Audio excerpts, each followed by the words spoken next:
ವೀಕ್ಷಕರೇ, ಇದು ಸುದ್ದಿಯ ಸಿಂಹಾಸನ. ನಮ್ಮ ಹಾಸನ ಟಿವಿ ನ್ಯೂಸ್ಗೆ ಸ್ವಾಗತ. ನಾನು ತೇಜಸ್ವಿನಿ. ಮೊದಲಿಗೆ ಮುಖ್ಯಾಂಶಗಳು. ಹಾಸನದ ಆಹಾರ ನಿರೀಕ್ಷಕ ನಿವಾಸ ಹಾಗೂ ಕಚೇರಿ ಮೇಲೆ ಬೆಳ್ಳಂಬೆಳಗ್ಗೆ ಲೋಕಾಯುಕ್ತ ದಾಳಿ. ಉದ್ಯಮಿ ಕೃಷ್ಣೇಗೌಡರ ಕೊಲೆ ಪ್ರಕರಣ 6 ತಿಂಗಳ ನಂತರ ಇಬ್ಬರು ಮುಖ್ಯ ಹಂತಕರ ಸೆರೆ. ಎಸ್ಪಿ ಸುಜಿತಾ ಮಾಹಿತಿ. ಮೇಲ್ಸೇತುವೆ ಓಪನ್ ಮಾಡಲು 1 ವಾರದ ಗಡುವು, ಇಲ್ಲವಾದರೆ ಜನರೇ ಓಪನ್ ಮಾಡಲಿದ್ದಾರೆ ಬಿಜೆಪಿ ಮುಖಂಡರ ಗಡುವು.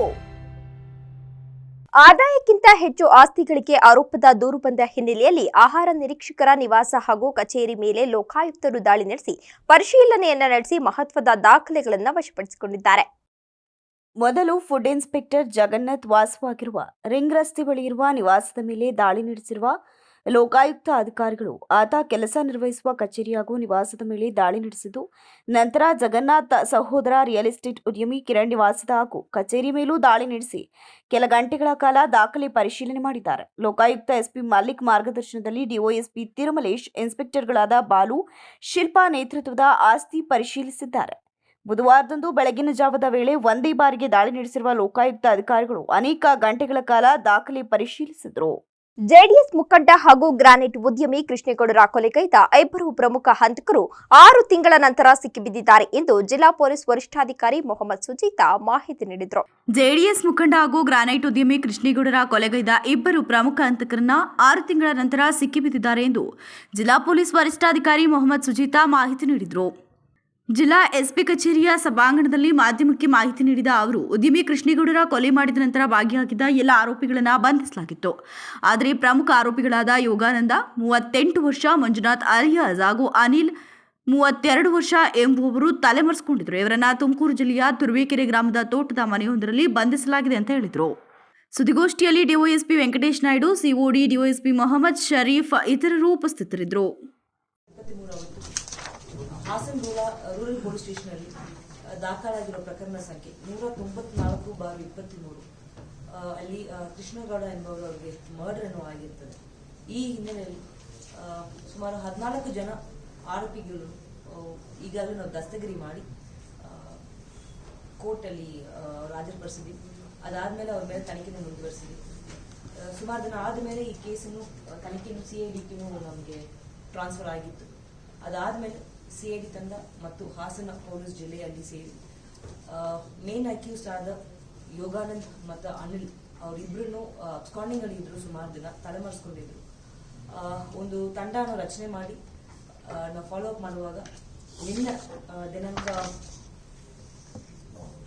30/1/2024 ಅವತ್ತು ತುಮಕೂರು ತುರುವೇಕೆರೆಯಲ್ಲಿ ಒಂದು ತೋಟದ ಮನೆಯಲ್ಲಿ ಅವರು ಇರ್ತಾರಂತ ಮಾಹಿತಿ ಮೇರೆಗೆ ಅವರನ್ನು ದಸ್ತಗಿರಿ ಮಾಡೋಕ್ಕೆ ರಚನೆ ಮಾಡಿರುವ ಜನ ಒಂದು 3 ಜನ ಸಬ್ ಇನ್ಸ್ಪೆಕ್ಟರ್ ಆದ ಶಿವಶಂಕರ್ ಮತ್ತು 2 ಸಬ್ ಇನ್ಸ್ಪೆಕ್ಟರ್ಸ್ ಮತ್ತು ತನಿಖಾ ತಂಡ ಹೋಗಿ ಅವರನ್ನು ದಸ್ತಗಿರಿಯನ್ನು ಮಾಡಲಾಗಿದೆ. ಆ ಸಮಯದಲ್ಲಿ ಪೊಲೀಸ್ನವರ ಮೇಲೆ ಹಲ್ಲೆ ಮಾಡಿದ್ದಾರೆ. ಆ ಹಿನ್ನೆಲೆಯಲ್ಲಿ ತುರುವೇಕೆರೆ ಪೊಲೀಸ್ ಸ್ಟೇಷನಲ್ಲಿ ಒಂದು FIR ಅನ್ನು ದಾಖಲುಪಡಿಸಿದ್ವಿ. ಅದೇ ಟೈಮಲ್ಲಿ ಅವರು ವಿಷ ಸೇವಿಸಿದಾರ ಅಂತ ಹೇಳೋ ಹಿನ್ನೆಲೆಯಲ್ಲಿ ಒಂದು 309 ಕೇಸನ್ನು ದಾಖಲುಪಡಿಸಿದ್ವಿ. ಈಗಾಗಲೇ ಅವ್ರನ್ನ ಹಾಸ್ಪಿಟಲ್ ಸೇರಿಸಿದ್ದೀವಿ ಮತ್ತು ಅವರು ಚಿಕಿತ್ಸೆಯನ್ನು ಪಡ್ಕೊಂಡಿದ್ದಾರೆ. ಅವರು ಇಬ್ಬರೂ ಔಟ್ ಆಫ್ ಡೇಂಜರ್ ಇದ್ದಾರೆ ಅಂತ ಪ್ರಾಥಮಿಕವಾಗಿ ನಮ್ಗೆ ಕಂಡು ಬಂದಿದೆ. ಈಗ ಮುಂದಿನ ತನಿಖೆಯನ್ನು CIDನವರು ಮಾಡುತ್ತಾರೆ.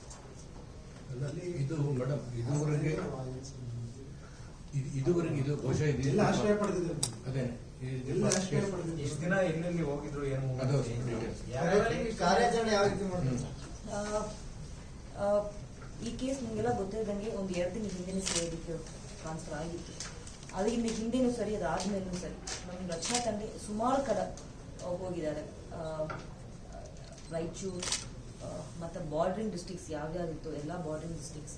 ಬಿಕಾಸ್ ಪ್ರಾಥಮಿಕ ತನಿಖೆಯಲ್ಲಿ ನಮಗೆ ಅವಾಗಲೂ ಕಂಡು ಬಂದಿರೋದು ಇವರು ಬರೀ ಕರ್ನಾಟಕ ರಾಜ್ಯದಲ್ಲಿ ಮಾತ್ರ ಓಡಾಡಿಲ್ಲ, ಮತ್ತು ಯಾವುದು ಗಡಿ ಪ್ರದೇಶ ಏನಿರುತ್ತೆ ಕರ್ನಾಟಕ ರಾಜ್ಯದಲ್ಲಿ ಆ ಕೆಲವೊಂದು ರಾಜ್ಯದಲ್ಲಿ ಓಡಾಡಿದಾರ ಅಂತ ನಮ್ಗೆ ಮಾಹಿತಿ ಅವಾಗ ಇತ್ತು.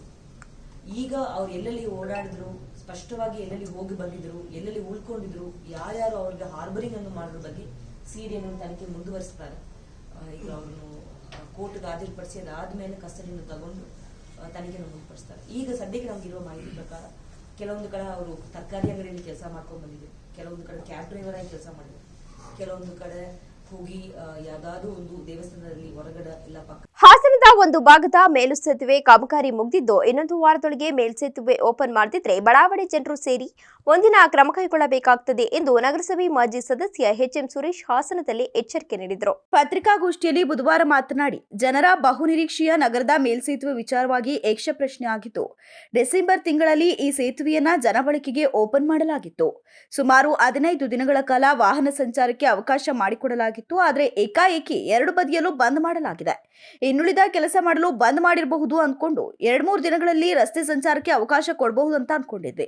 ಅನೇಕ ದಿನಗಳಾದ್ರೂ ಓಪನ್ ಮಾಡಲೇ ಇಲ್ಲ. ಕೊನೆಗೆ ನಾವುಗಳು ಸಭೆ ಸೇರಿ ಈ ಮೇಲ್ಸೇತುವೆ ಪರಿಶೀಲನೆ ಮಾಡಿದಾಗ ಯಾವ ಕೆಲಸ ಬಾಕಿ ಇರೋದು ಕಾಣಿಸ್ತಿಲ್ಲ. ಕೆಲಸ ಮುಗಿದಿದ್ದು ಕೆಳ ರಸ್ತೆಯ ಬಂದ್ ಮಾಡಲು ಪರ್ಮಿಷನ್ ಕೇಳಿದ್ದು ಹೆಚ್ಚುವರಿ ಕಾಮಗಾರಿ ಹಣವನ್ನ ಕರ್ನಾಟಕ ಸರ್ಕಾರ ಕೊಡಬೇಕೆಂದು ಒಪ್ಪಿಗೆ ಆಗ್ತಿಲ್ಲ. ಕಳೆದ 5 ವರ್ಷಗಳಿಂದಲೂ ಜನರು ಈ ಭಾಗದಲ್ಲಿ ಓಡಾಡಲು ಸಾಧ್ಯವಾಗದೆ ಅಂಡರ್ ಪಾಸ್ನಲ್ಲಿ ಸಮಸ್ಯೆ ಎದುರಿಸಿದ್ದಾರೆ. ಜಿಲ್ಲಾಧಿಕಾರಿಗಳು, ಜನಪ್ರತಿನಿಧಿಗಳು ಯಾರೇ ಇರಲಿ ಜನರಿಗೆ ತೊಂದರೆ ಆಗದಂತೆ ತಕ್ಷಣ ಸ್ಪಂದಿಸಿ ಈ ಮೇಲ್ಸೇತುವೆಯಲ್ಲಿ ಸಂಚಾರಕ್ಕೆ ಅವಕಾಶ ಕೊಡುವಂತೆ ಮನವಿ ಮಾಡಿದ್ರು.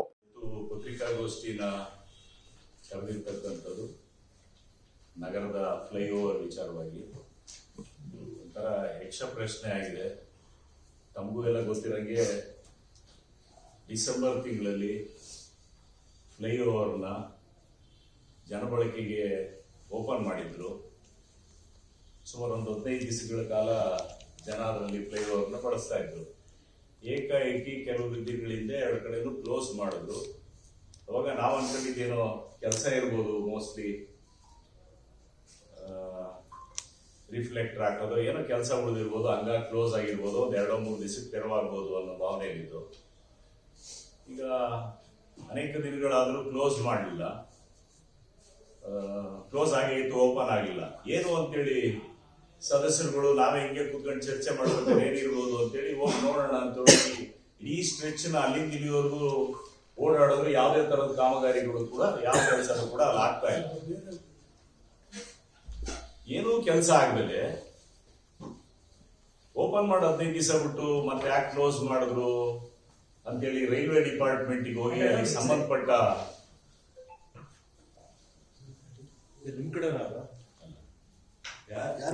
ಏನಾಗಿದೆ, ಏನಕ್ಕೋಸ್ಕರ ಇದನ್ನ ಕ್ಲೋಸ್ ಮಾಡಿದ್ದಾರೆ ಅಂತೇಳಿ ಕೇಳಿದಾಗ ಅವರು 2007ರಲ್ಲಿ ಏನು ಈ ರೈಲ್ವೆ ಬ್ರಿಡ್ಜ್ ಪ್ರಸ್ತಾವನೆ ಹೋಯ್ತು, ಅವಾಗ ಅವ್ರದ್ದೊಂದು ಕಂಡೀಷನ್ ಏನು, ಇದ್ರ ಮೂಲ ಉದ್ದೇಶ ಫ್ಲೈಓವರ್ ಬ್ರಿಡ್ಜ್ ಮಾಡಿದ್ಮೇಲೆ ಕೆಳಗಡೆ ಇರ್ತಕ್ಕಂಥ ಗೇಟ್ನ ಕ್ಲೋಸ್ ಮಾಡಬೇಕು ಅನ್ನೋದು ಅವರ ನಾರ್ಮ್ಸ್ ರೈಲ್ವೆ ಡಿಪಾರ್ಟ್ಮೆಂಟಿನ. ಅದನ್ನೊಂದು ಒಬ್ರಿಗೊಬ್ರು ಅಗ್ರಿಮೆಂಟ್ ಆದಾಗ ಜಿಲ್ಲಾಡಳಿತದಿಂದ ಜಿಲ್ಲಾಧಿಕಾರಿಗಳೇ ಅದಕ್ಕೆ ಕನ್ಸರ್ನ್ ಕೊಟ್ಟಿರ್ತಾರೆ, ನಾವು ಅದನ್ನು ಓಪನ್ ಮಾಡಿದ್ಮೇಲೆ ಅದನ್ನು ಕ್ಲೋಸ್ ಮಾಡ್ತೀವಿ ಅಂತೇಳಿ. ಹಾಗಾಗಿ ಅವರು 17/11/2013ರಲ್ಲಿ deputy chief engineer construction railway department ಇಂದ ಜಿಲ್ಲಾಧಿಕಾರಿಗಳಿಗೆ ಒಂದು ಲೆಟರ್ ಬರೀತಾರೆ. ಈ ತರ Hassan and Sakleshpur station was sanction. ಈ ಪತ್ರಿಕಾಗೋಷ್ಠಿಯಲ್ಲಿ ಎಚ್ಎಂ ರಕ್ಷಿತ್ ಕುಮಾರ್ ಹಾಗೂ ಇತರರು ಉಪಸ್ಥಿತರಿದ್ದರು. ಎಂದಿನ ಯುವಶಕ್ತಿ ಕ್ರೀಡಾಕೂಟಗಳಲ್ಲಿ ತಮ್ಮನ್ನು ಸಕ್ರಿಯವಾಗಿ ಸ್ಪರ್ಧಾತ್ಮಕ ಮನೋಭಾವನೆಯಿಂದ ತೊಡಗಿಸಿಕೊಳ್ಳುವುದರ ಜೊತೆಗೆ ಸಂವಿಧಾನದ ಮಹತ್ವ ಕುರಿತು ಜಾಗೃತಿ ಮೂಡಿಸುವ ನಿಟ್ಟಿನಲ್ಲಿ ದಿಟ್ಟ ಹೆಜ್ಜೆ ಇಡಬೇಕು ಎಂದು ಹೊಳೆನರಸೀಪುರದ ಬ್ಲಾಕ್ ಕಾಂಗ್ರೆಸ್ ಅಧ್ಯಕ್ಷ ಎಚ್ಡಿ ಲಕ್ಷ್ಮಣ್ ತಿಳಿಸಿದರು.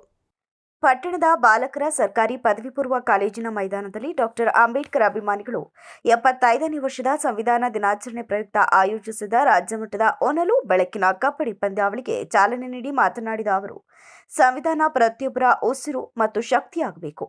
ಸಂವಿಧಾನದ ಅಡಿಯಲ್ಲಿ ನಮ್ಮ ದೇಶದ ವ್ಯವಸ್ಥೆ ಕಾನೂನಾತ್ಮಕವಾಗಿ ಮತ್ತು ಆಡಳಿತಾತ್ಮಕವಾಗಿ ನಡೆಯುತ್ತಿರುವ ಕುರಿತು ಸವಿವರವಾಗಿ ಪ್ರತಿ ಮನೆಗೆ ತೆರಳಿ ಅರಿವು ಮೂಡಿಸುವತ್ತ ವಿಶೇಷವಾಗಿ ಕಾಳಜಿ ವಹಿಸಿ ಅದರಲ್ಲಿ ಯಶಸ್ಸು ಕಾಣಬೇಕು.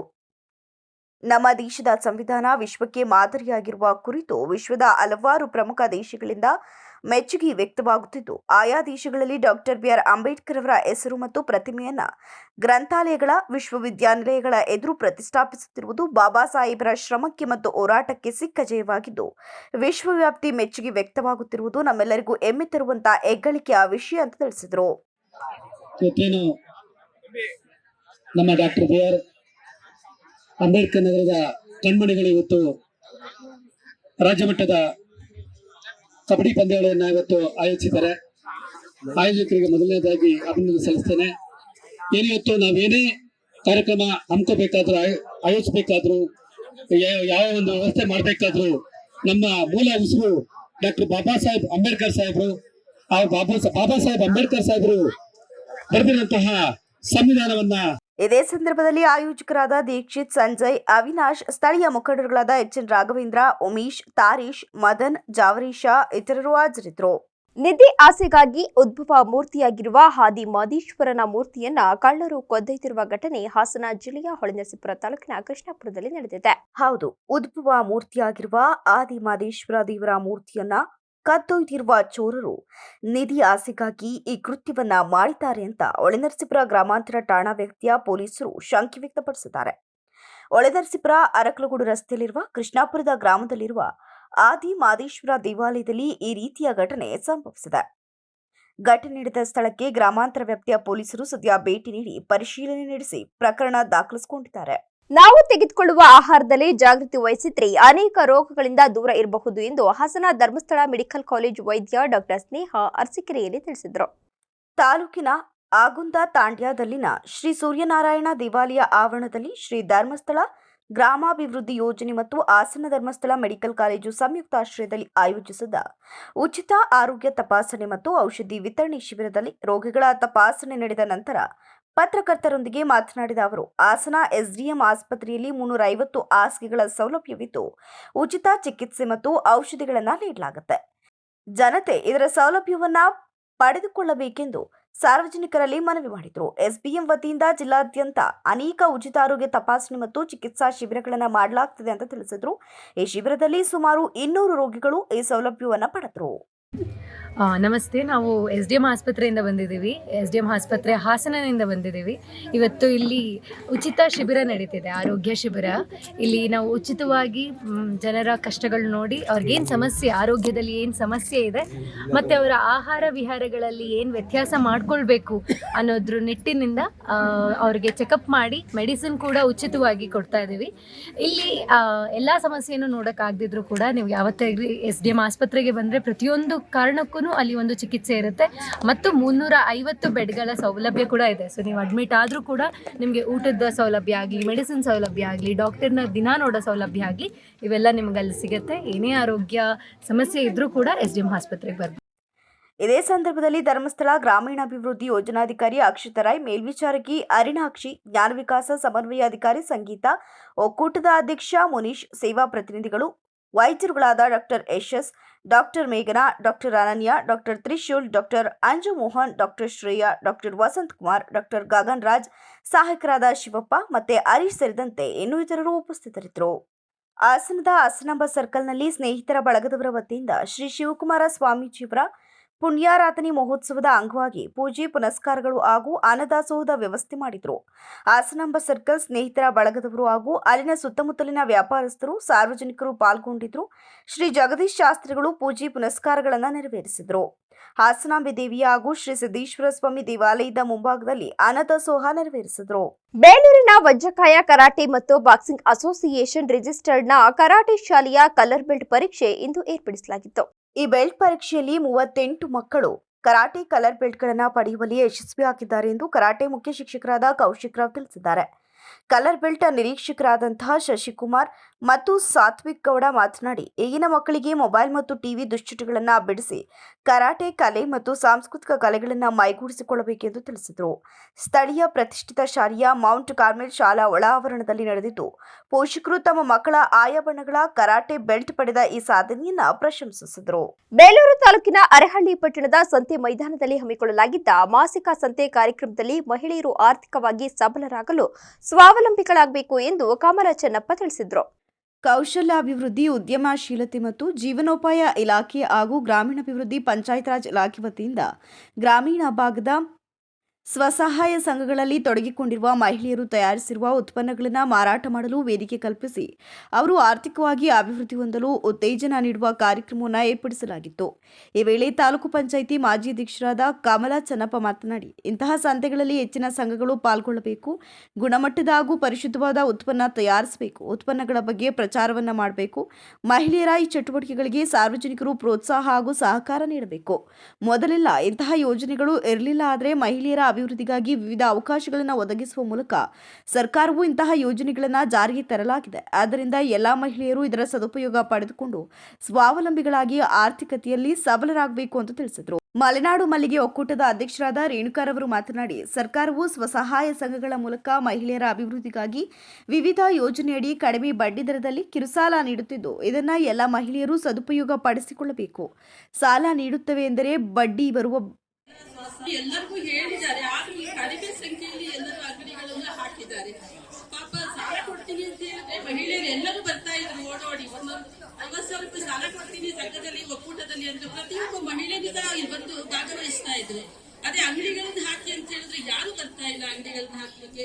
ಪಾಪ ಅವರು ಎಷ್ಟು ಫೋನ್ ಎಲ್ಲ ಮಾಡಿದ್ದಾರೆ, ಮನೆ ಮನೆಗೂ ಹೋಗಿ ತಿಳಿಸಿ. ಸಾಲ ನೀಡುತ್ತೇವೆ ಎಂದರೆ ಬಳಿ ಬರುವ ಮಹಿಳೆಯರು ಅದೇ ಸಾಲ ಪಡೆದು ಅದರಿಂದ ಸ್ಟಾಲ್ಗಳ ಮೂಲಕ ಸಂತೆಯಲ್ಲಿ ವ್ಯವಹಾರ ಮಾಡಿ ಆರ್ಥಿಕವಾಗಿ ಅಭಿವೃದ್ಧಿ ಹೊಂದಿ ಎಂದರೆ ಹಿಂಜರಿದು ಬಹುಪಾಲು ಸಂಘದ ಸದಸ್ಯರು ಭಾಗವಹಿಸಿಲ್ಲ. ಮುಂದಿನ ದಿನಗಳಲ್ಲಿ ಎಲ್ಲರೂ ಸದೃಢರಾಗಿ ಇಂತಹ ಕಾರ್ಯಕ್ರಮದಲ್ಲಿ ಭಾಗವಹಿಸಬೇಕು ಅಂತ ತಿಳಿಸಿದರು. ನಿಜವಾಗ್ಲೂ ಇದೊಂದು ಉತ್ತಮ ಕಾರ್ಯಕ್ರಮ. ಯಾಕೆಂತಂದ್ರೆ ಸರ್ಕಾರ ನಮ್ಗೆ ಮಹಿಳೆಯರಿಗೆ ಒಂದು ಅವಕಾಶ ಕೊಟ್ಟಿರೋದು. ಹಿಂದೆ ಎಲ್ಲ ಈ ಒಂದು ಅವಕಾಶಗಳು ನಮ್ಗೆ ಇರ್ಲಿಲ್ಲ. ಆದ್ರೆ ನಾವು ಇದನ್ನ ಏನಪ್ಪಾ ಅಂತಂದ್ರೆ ಸರಿಯಾಗಿ ಉಪಯೋಗಿಸಿಕೊಳ್ತಿಲ್ಲ. ಅದೇ ಒಂದು ನಮ್ಗೆ ಬೇಸರದ ಸಂಗತಿ. ಹೆಚ್ಚಿನ ಜನರು ಅಂಗಡಿ ಹಾಕೋದು ಜೊತೆಗೆ ಇಲ್ಲಿ ನಮ್ಮ ಸಾಲ. ಈ ವೇಳೆ ರಾಷ್ಟ್ರೀಯ ಗ್ರಾಮೀಣ ಜೀವನೋಪಾಯ ಯೋಜನೆಯ ತಾಲೂಕು ವ್ಯವಸ್ಥಾಪಕರಾದ ದ್ರಾಕ್ಷಾಯಿನಿ, ಕಾರ್ಯಕ್ರಮ ವ್ಯವಸ್ಥಾಪಕರಾದ ಪುಣ್ಯ, ಮಲೆನಾಡು ಮಲ್ಲಿಗೆ ಒಕ್ಕೂಟದ ಕಾರ್ಯದರ್ಶಿ ಯಾಸ್ಮಿನ್, ಉಪಾಧ್ಯಕ್ಷರಾದ ಮಂಜುಳಾ, ಎಂಬಿಕೆ ಕವಿತಾ, ಪಂಚಾಯಿತಿ ಲೆಕ್ಕಾಧಿಕಾರಿ ಚಿಕ್ಕಯ್ಯ, ತಾಲೂಕಿನ ವಿವಿಧ ಸಂಘದ ಪದಾಧಿಕಾರಿಗಳು, ಸದಸ್ಯರು, ಪಂಚಾಯಿತಿ ಸಿಬ್ಬಂದಿಗಳು, ಸಾರ್ವಜನಿಕರು ಹಾಗೂ ಇತರರು ಉಪಸ್ಥಿತರಿದ್ದರು. ಫೆಬ್ರವರಿ 5ರಿಂದ ಫೆಬ್ರವರಿ 12ರವರೆಗೆ ಚನ್ನರಾಯಪಟ್ಟಣ ತಾಲೂಕಿನಾದ್ಯಂತ ಸಂವಿಧಾನ ಜಾಗೃತಿ ಜಾಥಾ ಕಾರ್ಯಕ್ರಮವು ನಡೆಯಲಿದೆ ಎಂದು ತಾಲೂಕು ಪಂಚಾಯಿತಿ ಇಒ ಹರೀಶ್ ತಿಳಿಸಿದರು. ಚನ್ನರಾಯಪಟ್ಟಣ ತಾಲೂಕು ಪಂಚಾಯಿತಿ ಆವರಣದಲ್ಲಿ ಏರ್ಪಡಿಸಿದ ಸಂವಿಧಾನ ಜಾಗೃತಿ ಜಾಥಾ ಕಾರ್ಯಕ್ರಮದ ಪೂರ್ವಭಾವಿ ಸಭೆಯಲ್ಲಿ ಮಾತನಾಡಿದ ಹರೀಶ್ ಅವರು, ತಾಲೂಕು ಪಂಚಾಯಿತಿ ಆವರಣದಲ್ಲಿ ದಿನಾಂಕ 5/2/2024ರಂದು ಸಂವಿಧಾನ ಜಾಗೃತಿ ಕಾರ್ಯಕ್ರಮಕ್ಕೆ ಸ್ಥಳೀಯ ಶಾಸಕರಾದ ಸಿಎನ್ ಬಾಲಕೃಷ್ಣರವರು ಚಾಲನೆ ನೀಡಲಿದ್ದಾರೆ. ಈ ಜಾಥಾವು ಚನ್ನರಾಯಪಟ್ಟಣ ನಗರ ವ್ಯಾಪ್ತಿಯಲ್ಲಿ ಹಾಗೂ ತಾಲೂಕಿನ 41 ಗ್ರಾಮ ಪಂಚಾಯಿತಿ ವ್ಯಾಪ್ತಿಯಲ್ಲಿ ಸಂಚಾರ ಮಾಡಲಿದ್ದು, ಈ ಕಾರ್ಯಕ್ರಮದ ಉಸ್ತುವಾರಿಯನ್ನ ತಾಲೂಕು ದಂಡಾಧಿಕಾರಿ ಅಧ್ಯಕ್ಷತೆಯಲ್ಲಿ ಕಾರ್ಯಕ್ರಮ ಯಶಸ್ವಿಯಾಗುವಂತೆ ಗ್ರಾಮ ಪಂಚಾಯಿತಿ ಮಟ್ಟದಲ್ಲಿ ಸಮಿತಿಯನ್ನು ರಚಿಸಲಾಗಿದ್ದು, ಈ ಸಮಿತಿಗಳ ಸಭೆ ನಡೆಸಿ ಸಂವಿಧಾನ ಜಾಗೃತಿ ಜಾಥಾವನ್ನು ಅತ್ಯಂತ ಯಶಸ್ವಿಯಾಗಿ ನಡೆಸಬೇಕಾಗಿದೆ.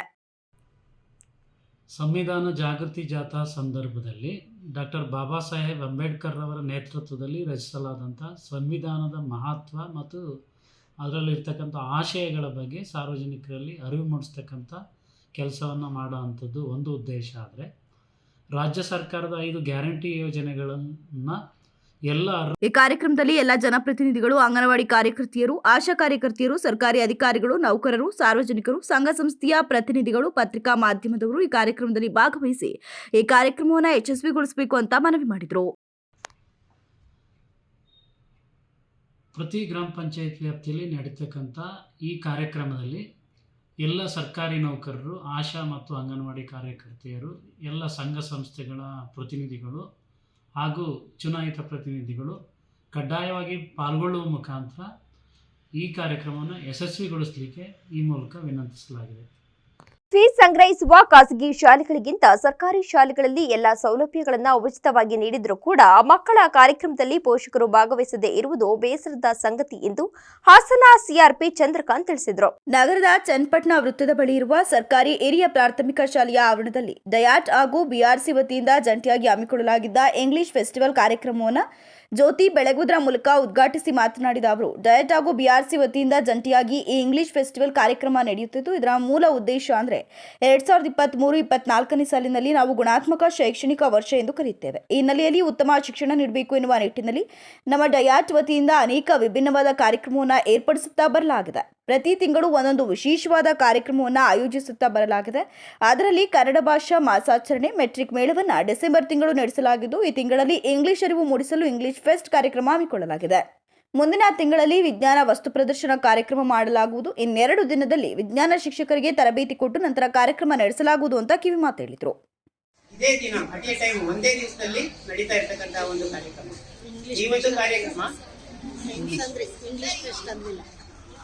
ಈ ಒಂದು ಕಾರ್ಯಕ್ರಮ ನಮ್ಮ ಹಾಸನ ಡಯಟ್ ಹಾಗೂ ನಮ್ಮ ಹಾಸನ್ ಬಿಆರ್ಸಿ ವತಿಯಿಂದ ಜಂಟಿಯಾಗಿ ನಡೀತಾ ಇರ್ತಕ್ಕಂತಹ ಕಾರ್ಯಕ್ರಮ. ಇದರ ಮೂಲ ಉದ್ದೇಶ ಏನಪ್ಪಾ ಅಂತಂದ್ರೆ 2023-24ನೇ ಸಾಲನ ನಾವು ಗುಣಾತ್ಮಕ ಶೈಕ್ಷಣಿಕ ವರ್ಷ ಅಂತ ಹೇಳಿ ಕರೀತಾ ಇದ್ವಿ. ಈ ಗುಣಾತ್ಮಕ ಶೈಕ್ಷಣಿಕ ವರ್ಷ ಅನ್ನೋ ಒಂದು ಹಿನ್ನೆಲೆಯಲ್ಲಿ ಈ ಗುಣಾತ್ಮಕ ಶಿಕ್ಷಣವನ್ನು ನೀಡಬೇಕು ಅನ್ನೋ ಒಂದು ದೃಷ್ಟಿನಲ್ಲಿ ನಮ್ಮ ಡಯಟ್ ವತಿಯಿಂದ ಅನೇಕ ವಿಭಿನ್ನ ಕಾರ್ಯಕ್ರಮಗಳನ್ನ ನಾವು ಹಮ್ಮಿಕೊಂಡಿದ್ದೇವೆ. ಅದರಲ್ಲಿ ಪ್ರತಿ ತಿಂಗಳು ಕೂಡ ಒಂದೊಂದು ವಿಶೇಷವಾದ ಕಾರ್ಯಕ್ರಮನ ನಡ್ಕೊಳ್ತಾ ಬಂದಿದ್ವಿ. ಅದರಲ್ಲಿ ಕನ್ನಡ ಭಾಷಾ ಮಾಸಾಚರಣೆ ಅಂತ ಒಂದು, ಆಮೇಲೆ ಮೆಟ್ರಿಕ್ ಮೇಳ ಅಂತ ನಾವು ಡಿಸೆಂಬರ್ ತಿಂಗಳಲ್ಲಿ ಮಾಡಿದ್ವಿ.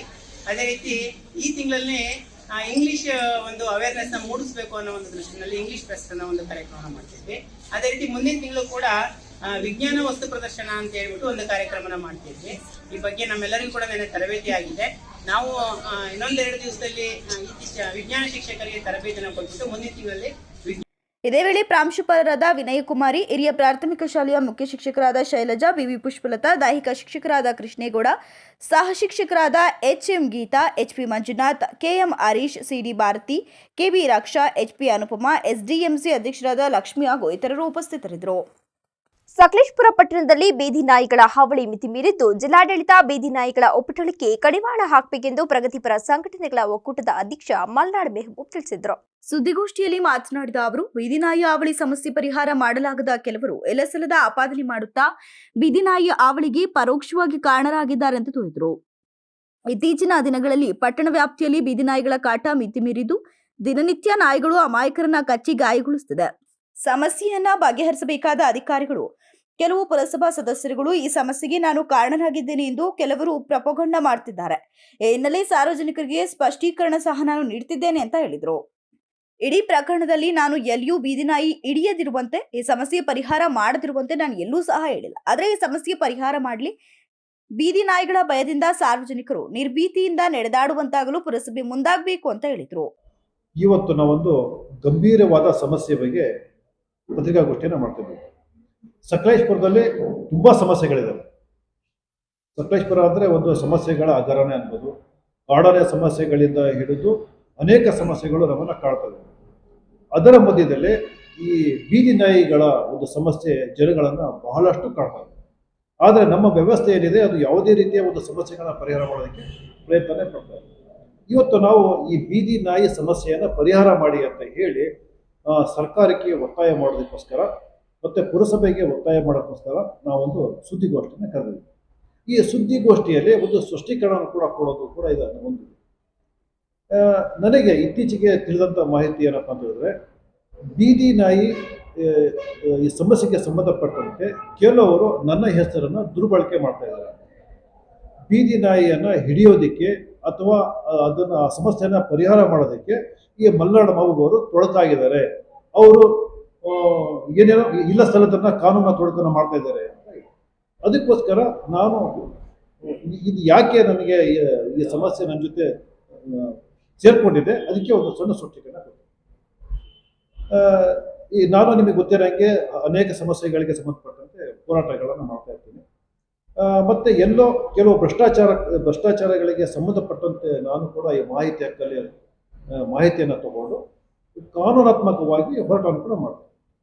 ನನಗೆ ಈ ಕಾಡು ಬೀದಿ ನಾಯಿಗಳ ಏನು ಹಾವಳಿ ಇದೆ ಅದಕ್ಕೆ ಸಂಬಂಧಪಟ್ಟಂತೆ ನಾನು ಮಾಹಿತಿ ಹಕ್ಕು ಹಾಕಿದ್ದೆ.